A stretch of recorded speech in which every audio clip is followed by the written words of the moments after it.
Welcome back. This is the middle section of this session of D&D.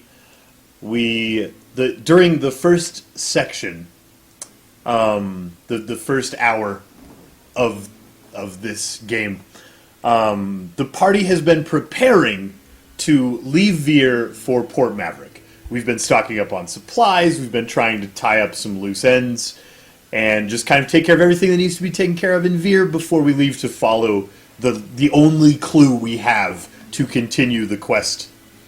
Maybe it's not even a quest, to continue the investigation that we've sort of found ourselves enthralled by. So we're getting ready to leave, and Harbeck notices that his yellow crystal, like the other yellow crystals in the boat, has started to grow. So the party doesn't know what to do with growing yellow crystals. This is not a common occurrence.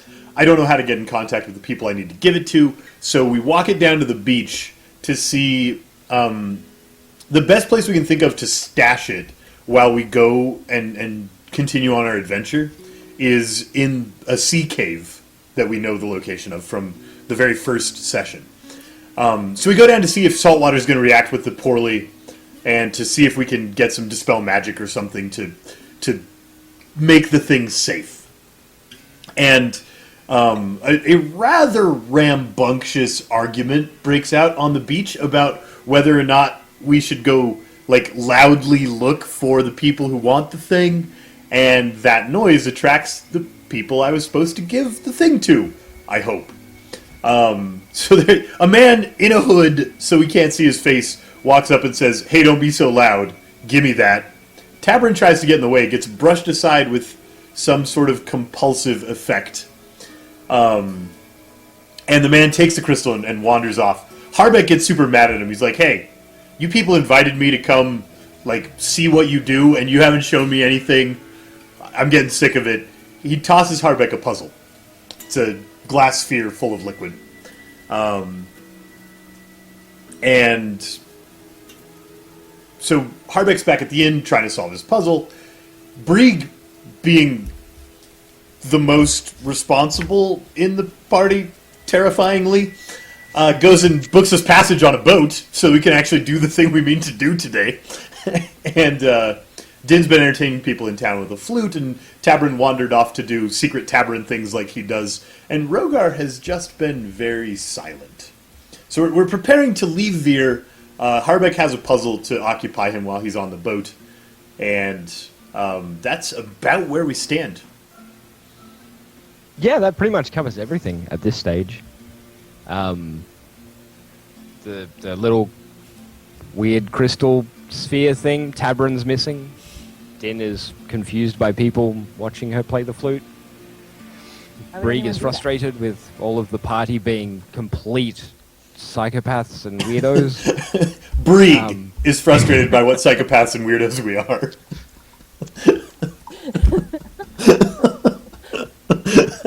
The irony is not lost on his ferret. Now, Brieg, the whole character, is quite crazy, but Brieg, the portion of Brieg, is really pretty nice and shy and introverted and kind of normal. He really is, yeah. Basically. He has some phobias, which is kind of weird, but yeah, he's a pretty normal dude.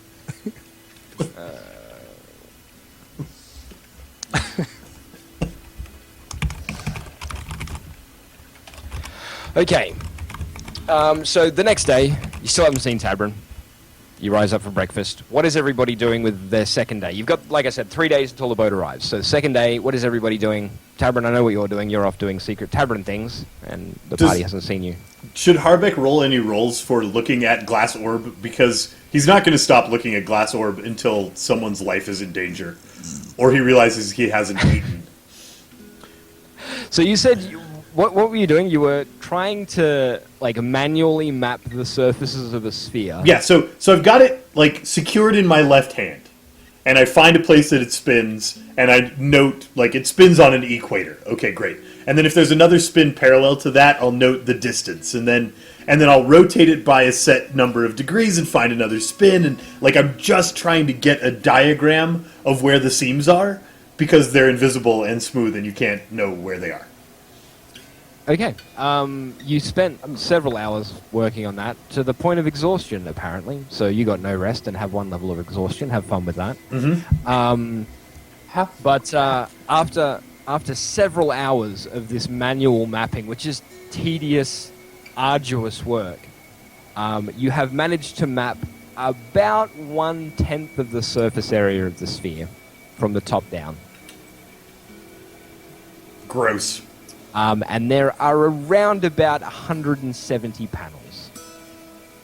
170 paths that it rotates on, or 170 faces? 170 faces so far. In the top 10%? Yes. That's gross. Great. I'm going to read a little bit about Harbeck's background and see what he would do. I don't know how I think you should patient put it in the fire. he is. I'm just saying.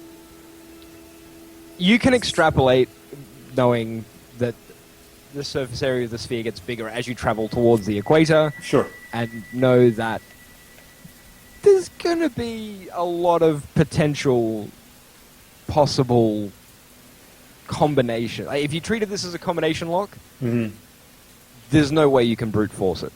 There has to be some... Like, it is impossible... You could be an immortal being, and it would take you... Until you died. To the point of insanity to actually crack a single code. Like, it's not brute forceable. The last proton in the universe decays, and you still haven't spun that. You're about 50% of the way through. No, so you you know that either he was tricking you and there's no way to do it, or there's some trick to it, or you don't possess the necessary skills. Okay, so as Harbeck runs these calculations and decides that, okay, this plan is impossible, I'm not even going to finish mapping the thing in my lifetime.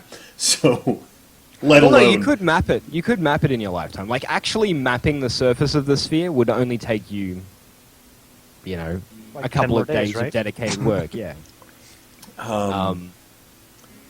Okay, so from the 10% of the map I have, is there any indication that there's a pattern, or like that the map itself could be a hint, like words or symbols or something hidden in the face structure? It's very hard to tell at this stage. I'm going to go for It's another very early 10% then. Okay. See if any pattern sticks out, any like potential, like if I finish this it'll be a word. And Harbeck stays at the inn all day again, playing with his ball. Eversaw, what's Brig doing? Having yesterday had a successful interaction with a human that was not one of my party members, which is like a first in a long time for Brig, I'm gonna very awkwardly try to chat up the innkeeper. And mostly, I'm just gonna spend the day puttering around the Practicing inn. social skills. Mostly just puttering around the inn, but also I'm gonna try to strike up a conversation with the innkeeper and learn a little bit more about him, because we've been here a lot. I feel like we should be friends. Aw, that's so nice. We also burnt down like his inn twice, maybe. Yeah. You'll probably get to know the guy whose house you burnt down twice. And he We still didn't- lets us sleep in it. We have not yet burned it down. We burned it a little, and then we burned it a lot, but it never came down. Yes, but you can And we always extrapolate. take it back. The next time it lights on fire, I make no guarantees. Din, what were you going to do with your next day? Brig is wandering around the inn and awkwardly talking to people, and Harbeck is furiously scribbling on a piece of paper trying to map the surface of this weird glass ball thing. What's Din going to do with her day? She's getting bored and restless, and this is probably going to be a problem soon. But she is very excited to go home. And I gathered. if anyone holds still, she just tells them about what the forest is like until they walk away from her. She can find a great synergy with Harbeck if she stumbles across him working, because in the ability to focus down and shut off outside stimuli, he's also trained his subconscious to nod at appropriate moments. So she can think he's listening So the I'm whole probably time. just talking at Harbeck for hours.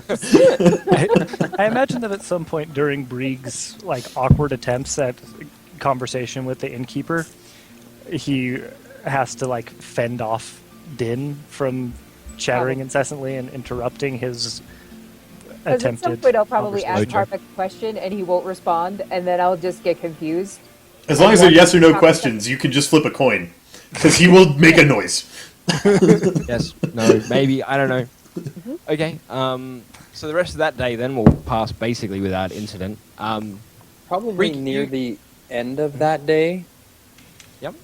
Tabran not really getting anywhere and can't get over the fact of the effects of whatever it was that compelled him to get out of the way. Finally draws a connection that the last time, or not the last time, but he recalls that he had lost a span of memory when he was in Kanesh. And this time he felt like he had to fight really hard to not lose that memory, and immediately feels that the people in Kanesh sought us out, and I head to the inn as quickly as possible. Okay, Tabern bursts in through the front door, mid-afternoon. Mid to late afternoon. Tabarin, did I tell you about all of the Din, trees Din, and the ways quiet. when the... Then What? People don't usually burst into a room unless they have something important to say. I have something important to say. the You had something to say. Oh, Harbeck, the bauble. I don't know Harbeck is bobbling. if the bauble is from the Artificers Guild or the people in Kanesh, the weird the ones that tried to lady, kill us? the people that we think tried to kill us. The ones that killed Brieg and then brought him Right. back to life?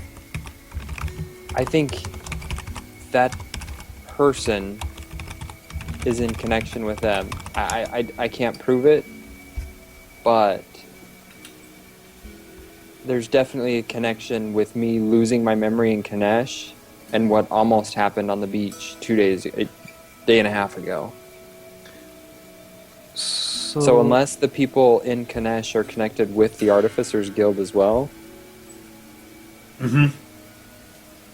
Yep, sounds nice. Mage Hand slaps Harbeck upside the back of the head.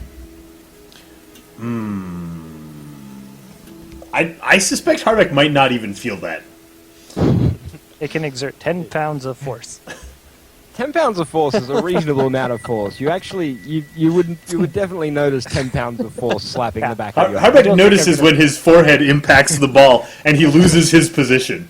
I'm not gonna slap you that hard, but it's definitely it's not insignificant because I know how absorbed you are in that thing. What? You've made me lose my place. Harbeck, I'm going to be set back 4 hours. Harbeck, what Tabarin is saying is important. You need to listen. Fine. the bauble either came from the Artificers Guild, as you presume, Aye.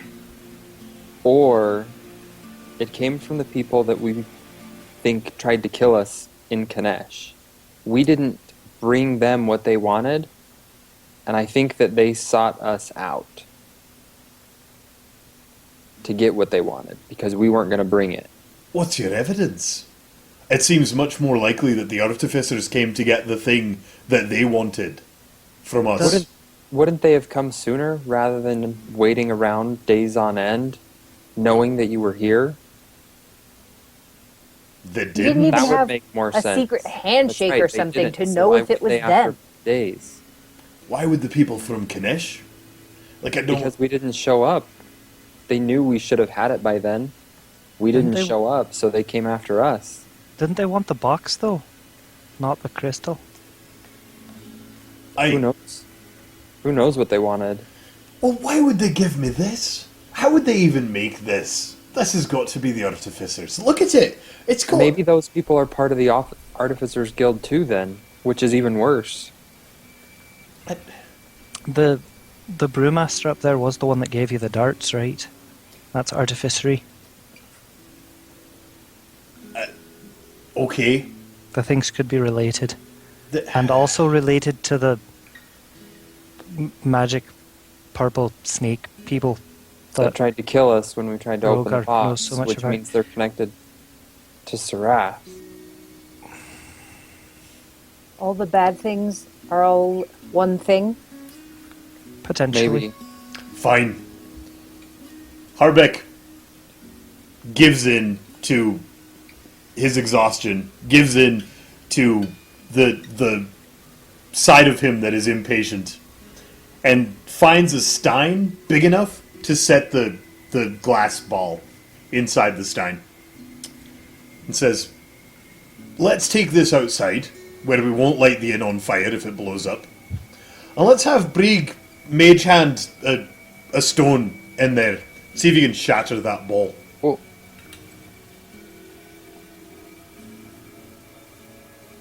Didn't they want I- you to open it? Isn't that I'm doing ha- what they wanted you to do? Oh, you don't want to know what's in there? I have something No. else I want to bring up. I want to go home. Fair enough, Tablet. We're not going home any faster if we don't do Been this. on my mind. We're leaving tomorrow, Din. The ship's coming in. Aye, Tabarin, what's on your mind? I may have an idea on how we can spy on Serath. But I don't know what the outcome would be. I don't know have- much about Serath, but it seems like spying on a god is somewhat dangerous. Only That's if why a mortal spies on a bring god. it What up. if you go, Brieg? Am I not mortal? Well, I don't think that's been established. I think I could, you're the closest. I could potentially send any And of the us to sneakiest. spy on him. You could send a what? I could potentially send any one of us to spy on him. With that ring that you told us about the other day. Right. And I can make any one of us invisible for a minute. Well, I can make myself invisible for longer than that. I'm not But when you came convinced. back, you didn't remember anything and you were covered in mud. I, I'm not I did convinced- remember things. I just didn't want to tell y'all. And I told you a day and a half ago what had happened. All right. I'm not convinced that my relatively minor magic is sufficient to keep me hidden from a god. This is a god. We remember that, right? I mean, like, big, nasty, evil god. I didn't I'll say go. it was a good idea. It was an idea. Well, you've got a volunteer flick. Did they I don't notice even- you when you were there? I don't even know that you could get back safely. So it's not necessarily a good idea now. Okay. The only reason I made it back before was intervention from the Greater Fae. So let's put that firmly in the Plan B column. I think learning what we can about them and their pantheon from Rogar and his people is still the first step before we... I mean, it's safe to assume that Serath is evil, but I'd like to know what he's on about before we take any drastic actions. I said I'd Right. go. I know, Din, and your willingness is appreciated, but I like you. Spying on an evil god seems like the sort of thing that might get you killed. And in spite of your willingness to do it, I don't think it's a good idea. How do you know he's going to kill me? How do you I know don't. the fire's going to break the sphere? How do you know the god's going to kill me? Maybe he will like me. If he likes you, that might be worse. But you like me. Right. I'm not an evil god. Are you sure about that? No.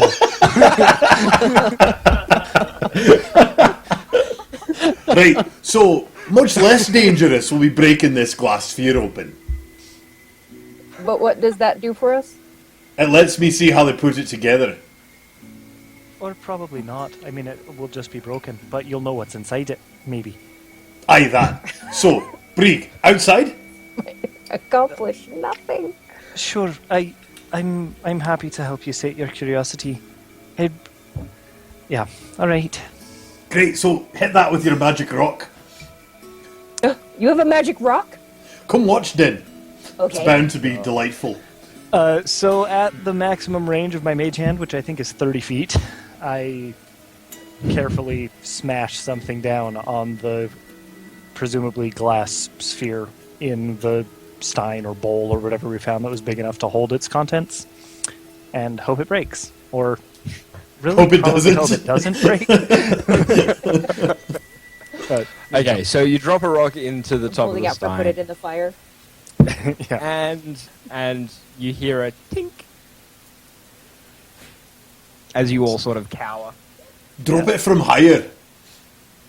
So I'll do as much as I can with my mage hand. So, I'll smash it with the full force of the hand, and if that doesn't do anything, then I'll take as heavy a rock as will reliably hit it and lift it up as high as I can and try dropping it. And if none of those things work, then I will just breathe a sigh of relief. So you do go through the motions. You do tink, tink, tink, pick up a big rock, drop it. It cracks the stein open, and the little sphere rolls across the ground. That's sort of what I anticipated. Now, it's possible that if you wanted to get up close and personal and hit it with a Rogar's maul, you could do more damage than my mage hand. But Right, but if I can't get the liquid into a container, like if the ball is stronger than the container, there is no way to contain the liquid, and that's a problem. right, I mean, at least if this is incredibly strong, I can throw it at people. There's at Put it least in the that. fire. you can also throw rocks. Will that somehow be less effective than your magical glass sphere full of what, beer? I think getting hit in the head with a beer sphere is kind of funny. If your battle plans are based around comedic magic value, then I suppose that's a valid choice. Brig, if you have room in your life to add comedic value to whatever it is you're doing, it's definitely worth it. There has Can you not magic been it much open? room in my life for comedy. Oh. Get open. Hey, Brig. sphere, would you open, please? That didn't sound like magic. The sphere didn't open, by the way. Just I'm going to use my... So everybody's been saying warm it up. I'm going to use my elemental attunement ability to warm it up. You could just put it in the fire. I'm just going to warm it up in my hands. This seems like a terrible plan. Now it's warm. so you've basically held the sphere in your hands like this, and you're heating the sphere up with your hands. Yes. Yep. Okay, how hot? you make- It's elemental attunement. It's like prestidigitation levels of heat. Okay, all right. So basically, you're just going to sit there and apply heat until it starts to get too hot to hold. Yeah, roughly about that level, yeah. Okay, all right. So as you heat it up in your hands, it starts off. Everything's just normal. It's just a glass sphere. It's nice and warm. You could I don't know, tuck it in the bottom of your bed to keep your feet warm at night. It would That be sounds delicious. nice. I bet it has high specific heat, being glass and liquid. Mm-hmm. It actually really does, and you do notice that you heat it up and it doesn't seem to be losing any heat. Like normally, if you heated up a stone or something like that, it would take you quite some time because the heat would radiate out quite easily. This thing seems to be holding heat quite well, and after about a minute and a half, 2 minutes, it starts to get almost too hot to handle. But you do notice something unusual happening.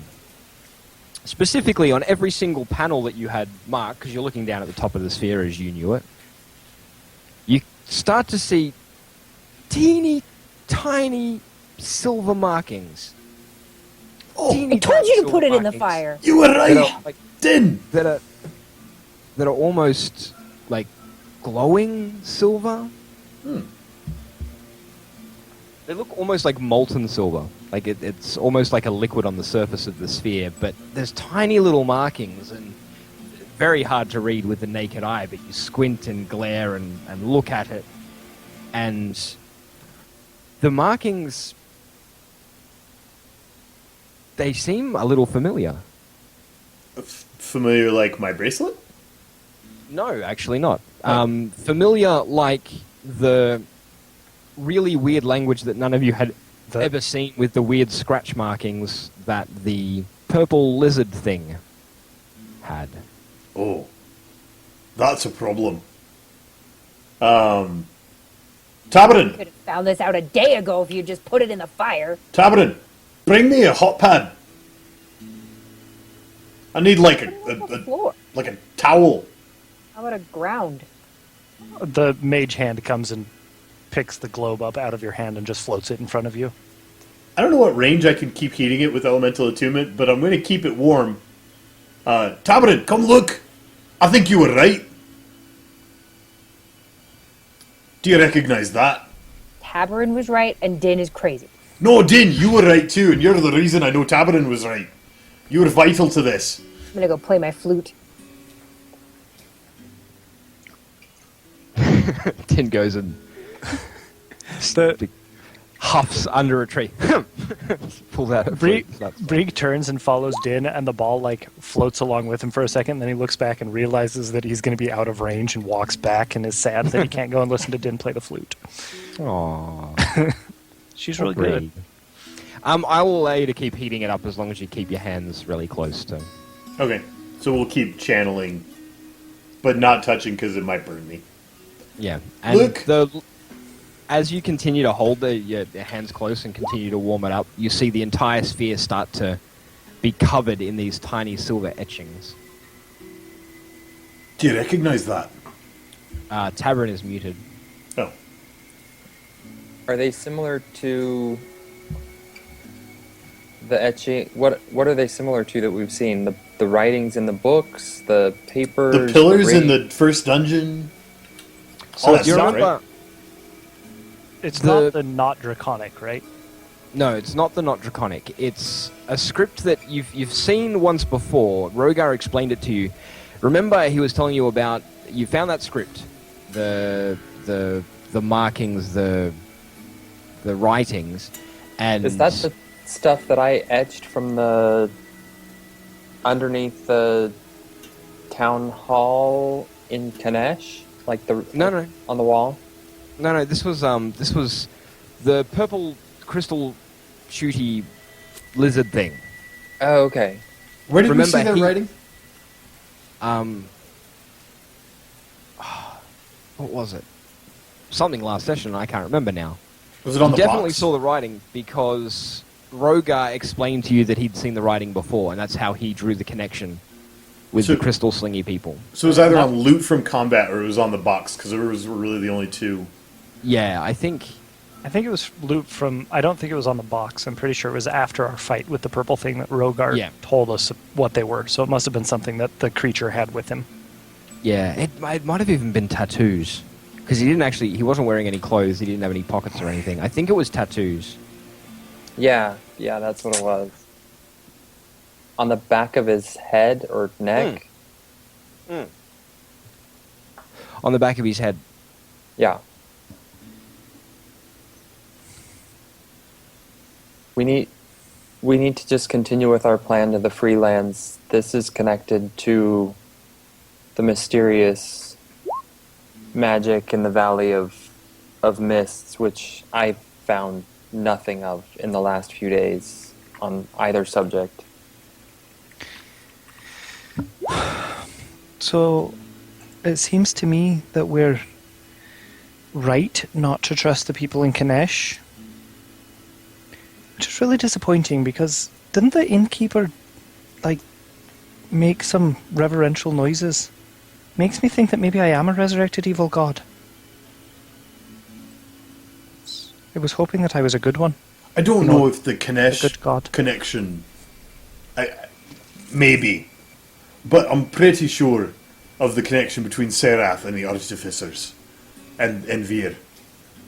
You're still assuming that this came from the artificers, right? We don't know if it came from the Artificers. What if we just gave the purple crystal, the yellow crystal, to the evil purple people and not to the artificers?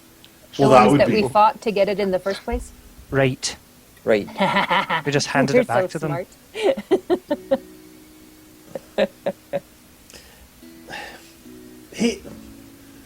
He had to be the artificers. He knew what I was talking about in my frustration, and he tossed me a puzzle, and that's how they operate. It's the... Either they're with the artificers, or they know of them, and know of your interest in them.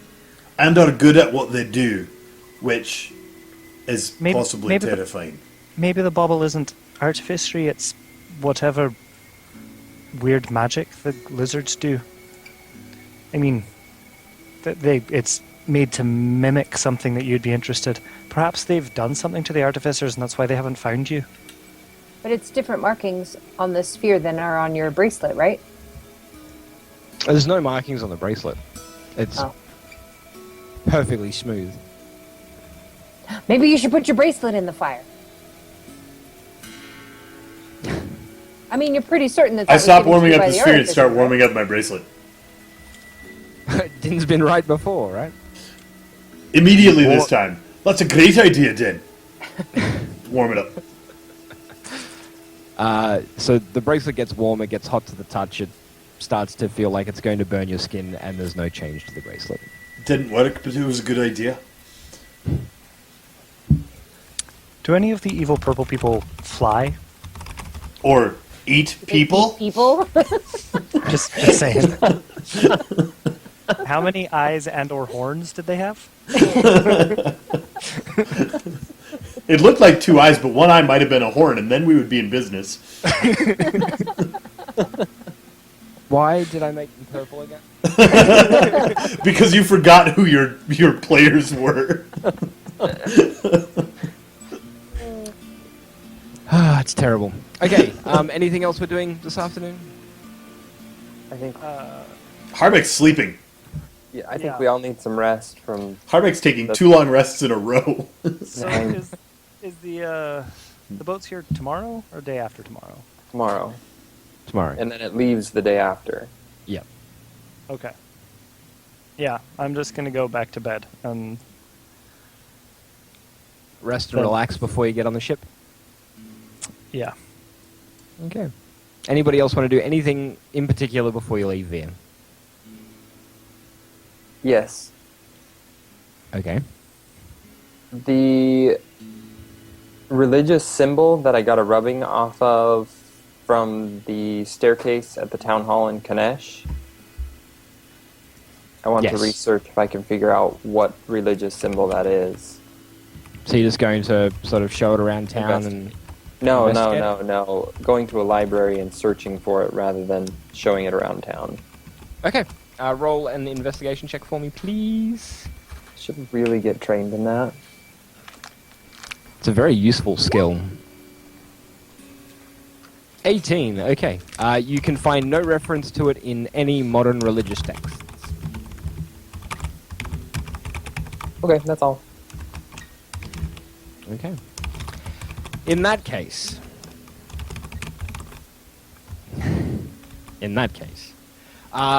you rest. Lama, you get a couple of rests in a row, remove some of that exhaustion. Everybody sort of prepares themselves mentally and physically for the journey by eating and drinking and kissing land goodbye in Harbeck's case. And the time comes for you to board the ship and sail on your way to Port Maverick and the free lands of Amorous. As Harbeck steps onto the plank up the ship, his first thought is, "Oh, I don't have a puzzle to distract me. Oh." And apparently he thinks with an American accent, which is weird. You That's can all. still play with it. I mean, I solving often think, yeah, the- you solving could the- still play with it. There's no, it's still a puzzle. In fact, it's a puzzle that even has patterns on it now. It's not like an impossible puzzle. Yeah, solving the puzzle might still be useful. It also might kill us, but if they wanted to kill us, they probably would have just done it. This is kind of a weird way to go about it. So, If they wanted to kill us, they probably just would have made that an exploding sphere, and then we would all be dead. right. So, solving the puzzle may still give us new information. Just don't get your hopes all up that it's going to be all artificery and make your life happy. Now I have to translate a language and solve a horrifically complex Rubik's sphere. Correct. Great. All right. Well, Well, Harbeck's plenty going to to be do. busy. He's been You've talked got a into being puzzle. busy out of character.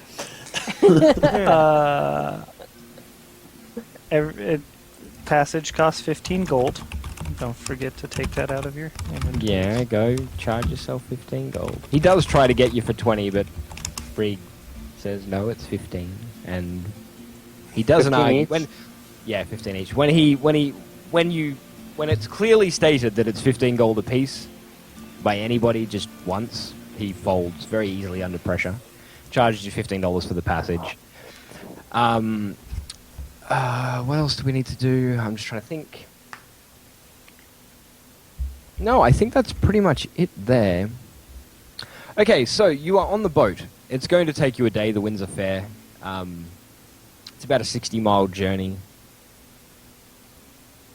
from Veer to Port Maverick, and you'll be on the ship the entire way. Each of you has your own cabin. It's a bigger ship than the Mary Eileen was. Not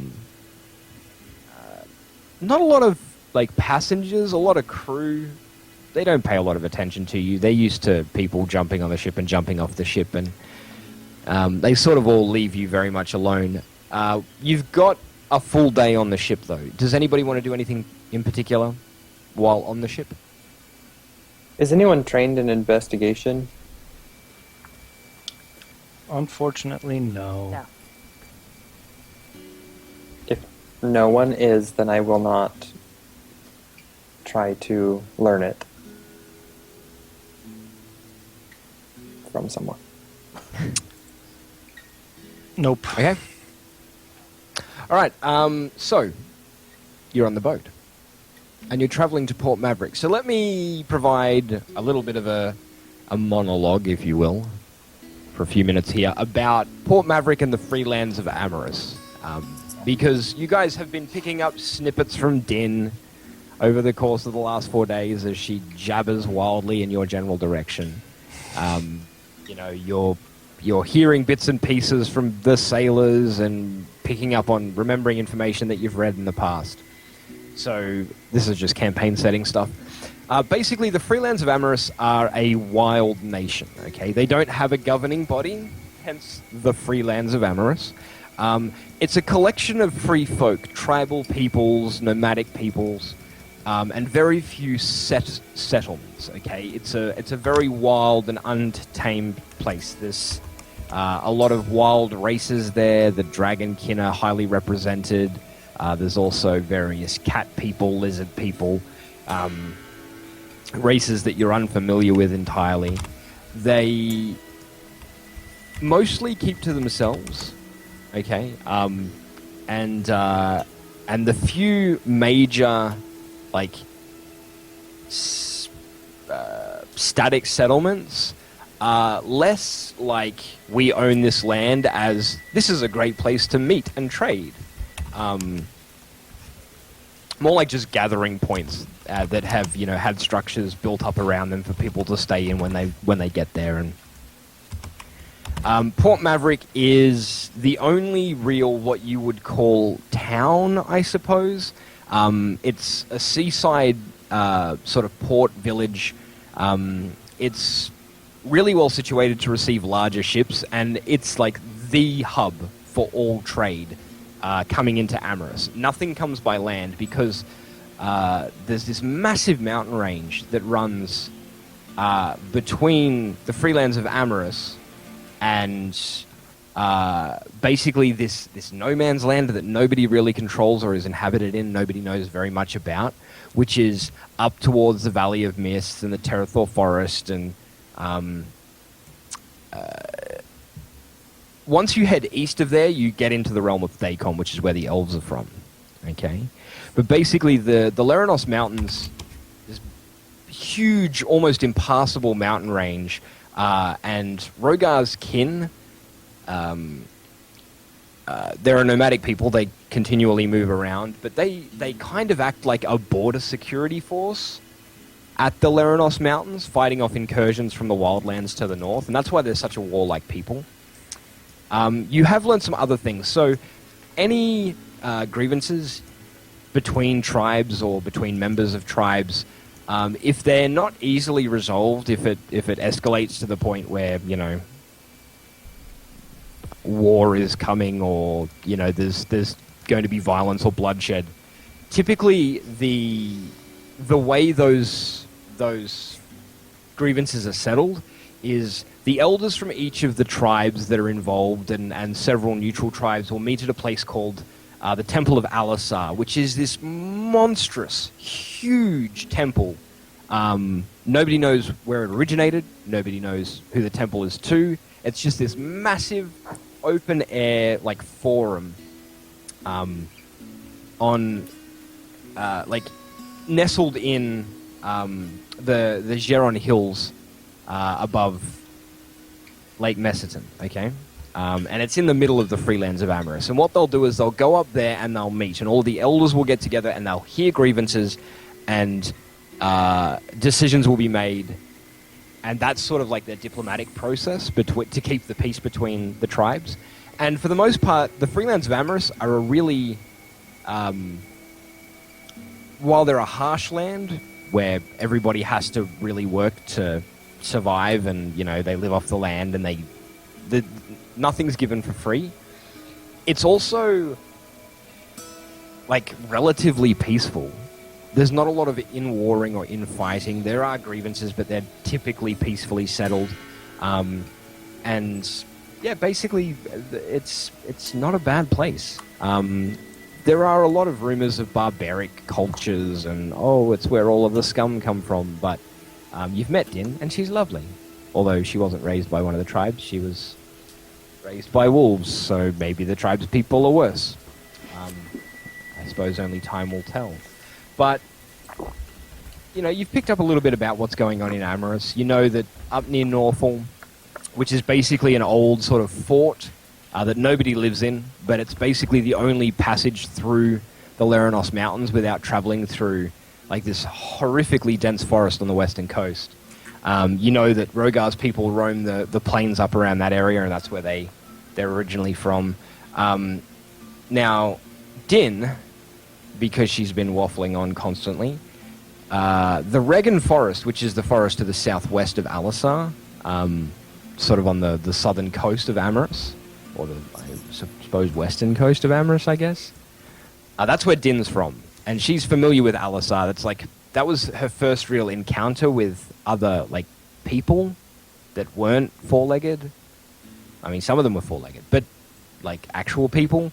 And, you know, she has fond memories of the area, and can probably lead you through a lot of the Geron Hills and up towards where Rogar's people are from. Same with Rogar. Rogar's familiar with the area as well. So you've got, like, you know, guides, I guess, in that respect.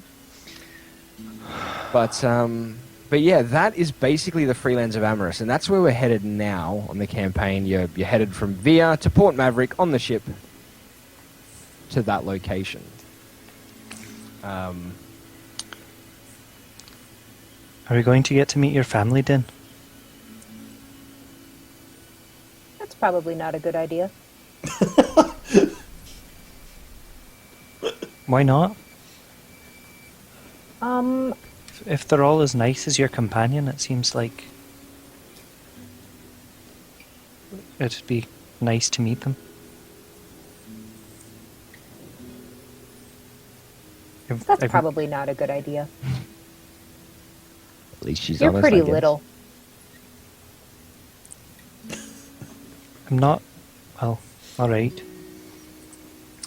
How long do you think it'll take us to get to where we can find your folk, Rogar? Now, I'm sure my character knows this, Yeah, so but I it's... actually don't. From Port Maverick, if you head straight towards Northall along the coast, you're looking at about a 90 to 100 mile journey. So at an easy pace, like 10 days. You could probably cut it down to 5 on a sort of forced rush there. But it also depends if you decide you want to take any detours. Like if you want to check out the temple at Alisar, which is like you personally can attest you've seen the Temple of Alisar. You've never been there. It's only elders and people who are involved in disputes are allowed to go there. But you've seen it from a distance, and it's quite the sight to behold. The open air forum, like, yeah, it's breathtaking. Would be the only way that you could describe it without, like, you can't just describe it. It has to be something that's seen. I think if we don't stop by the Riggin Forest, we might never hear the end of Din talking about it. Yeah. We might need to go let her say hi to a familiar tree before we move to Northfall. We may consider stopping in and visiting Alisar as well. Are there places to restock our supplies other than Port Maverick, or should we buy rations for a extended journey? I can find you food. Din's very good at finding her own food. There's roaming traders, which you may or may not encounter. Nomadic bands of people who would be willing to trade, but you can't necessarily guarantee that they will either A, have food, or B, be willing to trade for things that you own. So I have in my inventory from where we started 10 days worth of rations. I don't know if I have ever had need to eat them. I think a ration or two has been picked up, but I'll assume everybody has 10 days worth of rations from the money that they spent when you were back in town. Between that and Din's foraging, I suspect that will be sufficient. I can also make good berries. Create food and water, Sufficient. Oh. which can Cleric. feed like 15 people a day. So you can feed Harbeck. The rest of Harbeck's not very happy about the way you use the word sufficient. That's not really how I like to do my food.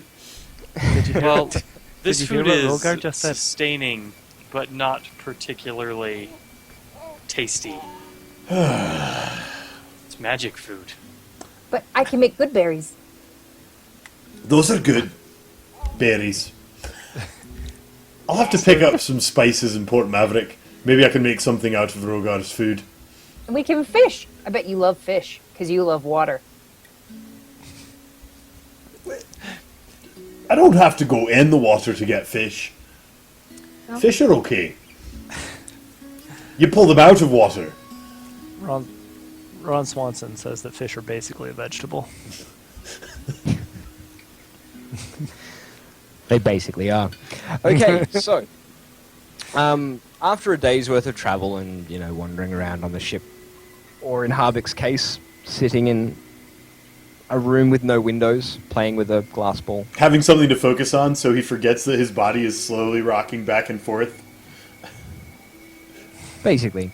The call that land has been sighted is heard clearly by everybody on the ship.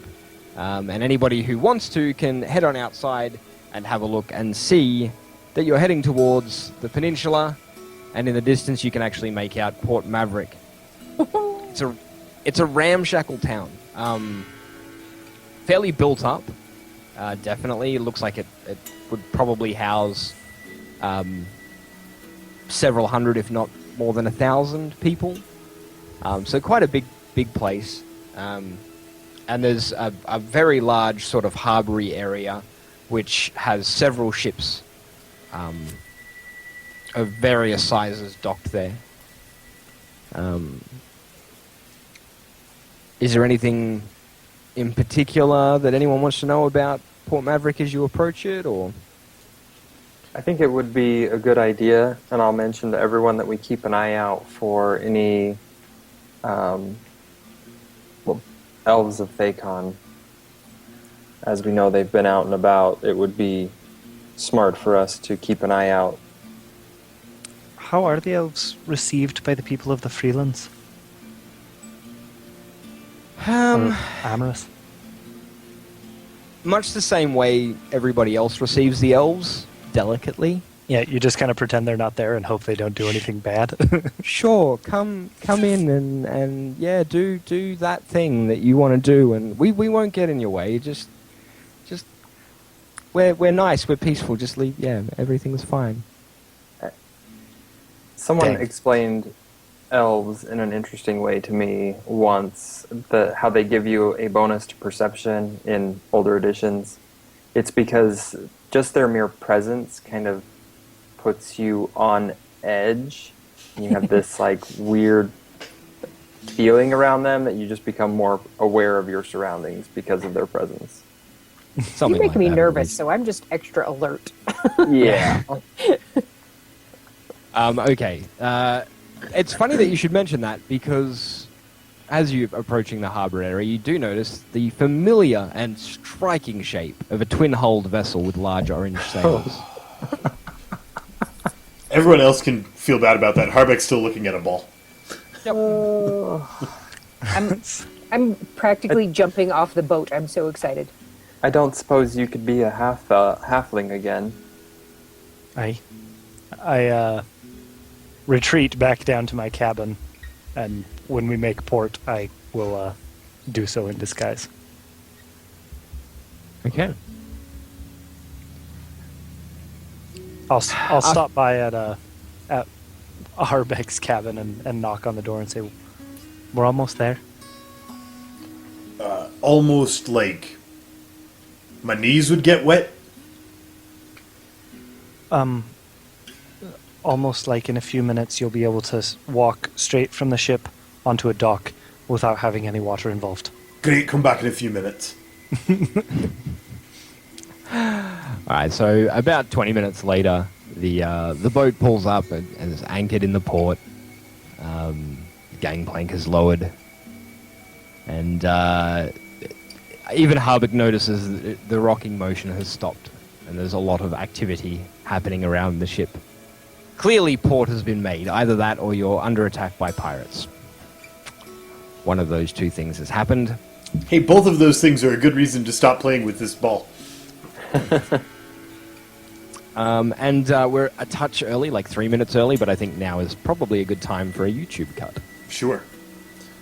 So, if you are watching on YouTube, we will be back for one more part of this session very soon. If you're watching on Twitch, it will be even sooner, because it'll be only like 3 minutes away.